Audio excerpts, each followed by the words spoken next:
গোপালদা আসছে, দাঁড়া একটু আর কি মারি গোপালদার সঙ্গে। কিরে তোরা এখানে কি করছে? আরে গোপালদা দেখো না, আমার সোনার আংটিটা পড়ে গেছে পুকুরে, দেখো তো খুঁজে পাও কিনা। ওরা অনেকক্ষণ খুঁজলো, পেলো না, তুমি একটু দেখো না পাও নাকি। দেখছি। কি গো কিছু পেলে?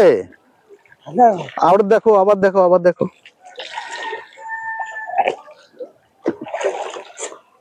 পেলে? দেখো, আবার দেখো, আবার দেখো।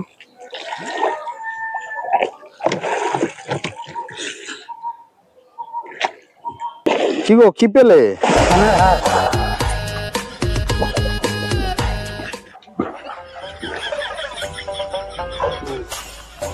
যা শালা, হারিয়ে গেল আংটি, পেয়ে গেল চেন।